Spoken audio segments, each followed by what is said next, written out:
Hello,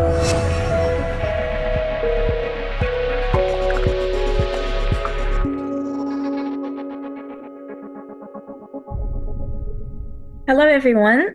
My name is Tasnim Idris, coordinator of the Mediterranean Dialogue, which is a network of individuals and think tanks for human flourishing and freedom, advocating to restore the Mediterranean as a bridge for exchange, cooperation, and policy impact. This is the very first episode of Mediterranean Dialogue called MD Voice. It's actually a podcast which is on Tunisian-Libyan relations and migration challenges, an in-depth look beyond the headlines. This is our very first podcast, and our guest is a very special guest. His name is Mr. Bechir Jouini. He's a Tunisian expert in international relations with a particular focus on Libyan affairs and migration issues. He has worked extensively on the political dynamics of the Maghreb and the broader Middle East and North Africa region. He also served as a senior advisor for the Tunisian embassy in Tripoli, Libya, where he provided expertise on political and security matters, particularly in the context of post-Gaddafi Libya. His work in Libya included advising on diplomatic relations, regional stability, and the evolving political landscape of the country following the 2011 revolution. But most importantly, he is the Mediterranean Dialogue International Advisory Board member. Mr. Bashir, we're very happy to have you with us.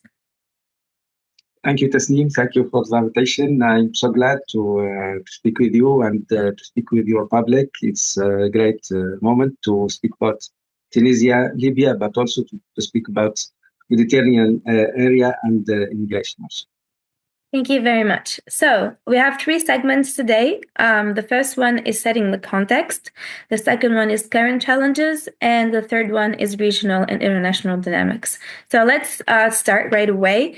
The very first question is about, the overview of the historical ties between Tunisia and Libya. So could you give us like a little overview about that and how these, dynamics and historical ties have influenced cooperation on migration? Tunisia and Libya, all this area of Maghreb, but especially Tunisia and Libya, share a deep historical, cultural, and economic ties back to centuries. You know that the movement in Tunisia and Libya, every person can historically go to this country. Not only Tunisia and Libya, but also we can say the Great Maghreb. We can say that also the relation was with the sub-Saharan country in Africa. All this means that the relation between these two countries and this whole region are historical, as I said, relation. And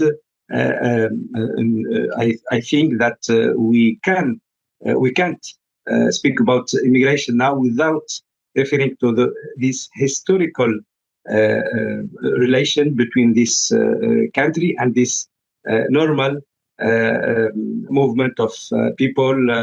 It was a freedom to move from Timbuktu to Gabes, to Tripoli, to Algeria. This is the same place that all this commerce, on this economic effort was done in Africa, and maybe we'll see what is happening these days and these years, referring with these historical events.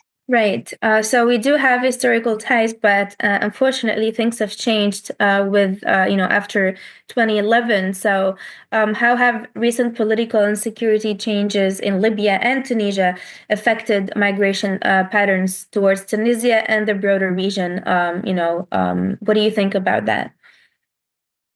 Tasneem, since the fall of Gaddafi, Libya has experienced significant instability and security challenges. Mm-hmm. This country has been divided, all people know, between rival governments. Also, there is rival militia. This thing creates power vacuum that has allowed human traffickers and smugglers to operate with relative impunity, fortunately. This instability has directly impacted immigration patterns as Libya become a major transit point for immigrants for sub-Saharan Africa attempting to reach Europe. For Tunisia also, it was very difficult, meant that increased irregular immigration flows across its border with Libya, because this border with Libya, we have Bengadan, Rasdir, we have Idhiba, we have Wazen, we have Narut, we have all these places that serve as a place that immigrants use, as well as growing security concerns. The lack of unified government in Libya made the matter more difficult for Tunisia to coordinate on the border management and immigration control. And also we can mention that other countries like Chad, like Niger, like Mali have some problems. So this make the effort more possible, impossible to reach the point of coordination between the countries.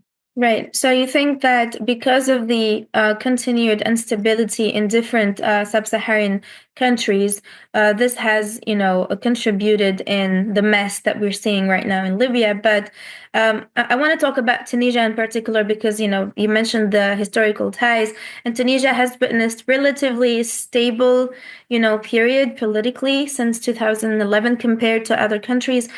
What role has Tunisia played in managing migration at the crossroads of Africa, Europe, and the Mediterranean, when it comes especially with, its ties to Libya and what Libya plays in that regard? Tasnim, Tunisia, the old name of Tunisia was Africa. Tunisia gives his name to all the continent. Right. A lot of people do not realize that. Yeah. And Tunisia occupies a strategic position at the crossborder of Africa. You know that, as I said, the commerce was between Gabes, between Sfax, between Tunis, between Misrata, Sabrata, Tripoli, and Abuja, and all this capital in Nigeria, in Central Africa, in Chad, in Niger, in Mali, even in Sudan. So there is a big and historical relation between Tunisia and Africa. Not only, as I said, because the strategic position, but also Tunisia is near to Europe, and it is a very important country in the Mediterranean. But politically speaking, politically speaking, were there any steps that were taken or measures to limit the flow of irregular migrants? As you know, Tunisia and Libya, even Algeria and Morocco are not just concerned by immigration because they are not the source of immigrants. I have been in Asmara, in Chad, in Niger. All people say that we don't have the intention to be or to resident in Tunisia. Just Tunisia is a step to reach Europe. So because this, I say, Tunisia is playing a key player in regional immigration dynamic. Historically, Tunisia has been both a source and transit country, both of them for migrants. However, these recent years, we see that it has increasingly become a destination for migrants from conflict. In Sudan, in Chad, in Niger, and this for economic hardship, sub-Saharan Africa. Tunisia also has been a partner for European Union in managing migration flow, particularly through agreement. You say the agreement between the regime Right. and the European Union and Italian authority, especially, all this aim to contribute to curbing illegal immigration and enhancing border security. But I must say that we can't have the security at our border, also at the border of our neighborhood in the European Union, just by security. We know that Tunisia have limited resources, but we have also another problem, the problem of balancing between humanitarian responsibility and the need to maintain national security and stability. And see that this year with this populism, we spoke a lot of national security and national stability without having this care about immigrants and their rights. Right. So we're getting to that. We're getting to that part in our second segment, which is the current challenges. You mentioned the EU. So we know that the EU has recently shifted its approach to migration policies in the Mediterranean, specifically the Italian authorities, as you said. How has this impacted Tunisian-Libyan cooperation on migration? Because it's not just Tunisia and the EU; it's with all the countries of North Africa. So has this impacted the Tunisian-Libyan cooperation on migration? The EU recent shifts, as you say, migration policies, particularly it focus in externalizing border control, has had significant impact on Tunisian Libyan cooperation, not only by the UBAM or by the Ministry of Interior in both countries, but also the European Union has increased funding and support for Tunisia to strengthen its border management capability. Right. But we must say that this has also placed additional pressure on Tunisia to act as a gatekeeper for Europe. Also, the same thing for Libya. While this has to some improvements in border security, it has also strained Tunisia resources and raised concern about the humanitarian treatment for migrants. And all of us we saw what happened in Amra, in Sfax, in Skhira, in the border with Libya, with the case of Ras Al Khast, the case of Ras Jdir. I think that for Libya also, the European Union policies has included support for Zwara, for Zawiya, for Salahuddin Detention Center. So you're mentioning. Right. You're mentioning these cases just to make sure that our viewers are following. So these cases are some human rights violation have been recorded in these instances, right? Yeah. A lot of them, I think, are not known just because there is no immediate covering this issue. But I think until now there is a problem at the border, not like 2 years ago or 1 year ago, but until now. That the people of Zwara, that they are guarding the border. I think they are suffering like the immigrant, but because there is a lot of immigrant and there is maybe a great problem with not only with Tunisia but also with Algeria to keep this immigrant safe. So, as you're mentioning, there have been growing concerns about human rights violations involving migration in the region, not just in the borders between Libya and Tunisia, but across North Africa. Do you think there is enough that is being done to address these issues? Apparently, the short answer is no. But what has been done so far, at least to limit the problem that we're seeing before our eyes for all these years? We must say that, first of all, the porous nature of the border makes it difficult to monitor and control movement of it. It's not easy to control all this border Right. with Libyan government divided. We must say it. People that come from Chad and Niger are not the same immigrant coming from Algeria, from Nigeria, from Eritrea, from Sudan. Kafra is not famous, and I saw that there is a big difference between the two parties in Libya. Also, there is no stable government in Libya. There is no stable policies to deal with the immigrants. There is some effort to coordinate the migration management, but I think it's not enough.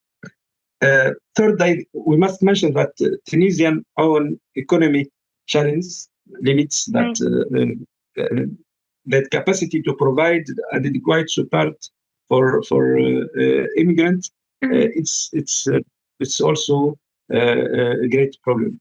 We can mention also the right of human trafficking works in Libya, but also in Tunisia. We saw these groups in Zwara, as I mentioned, in Sarahdin, in Zawiya, also in the border with Tunisia. So there is difficult to combat irregular immigration. All these challenges require a comprehensive approach to includes not only border security, and we say that border security is a part of the solution, but is not the solution. We must discuss the root causes of immigration, such as poverty, conflict in all African countries that you know. Right. So this takes me to our third segment, which is regional international dynamics. And we've already mentioned the EU, but we didn't talk about the role of the African Union, because most of these countries belong to the African Union, if I'm not mistaken. So is the African Union or other international actors are trying to put some, actions in place, whether with dealing to the immediate, manifestations of irregular migration or the root causes like poverty and, internal conflicts in these countries? Look, these international actors, African Union, European Union, and other, have a significant role by providing funding and technical assistance and policy guidance. They try to help to facilitate dialogue and cooperation between Tunisia and Libya on this issue of immigration. But I think the problem is deeper. The problem it's not just about the revolution in Tunisia and Libya. You know that under the Gaddafi regime, it was an immigration, but Gaddafi regime and also Ben Ali regime have the force to stop when they want immigration, but also they have strategy to deal with Europe, to deal also with the African countries. So you think it was better before? I don't say better, but I must say that the state in Tunisia and Libya have a clear policy to deal with this issue. Now, it's not clear because the problem of immigration is not the problem just for security or for defense. So I must say that when, for example, Gaddafi and Ben Ali deal with Europe, they have the same point of view, or maybe point of view that make a great resemblance.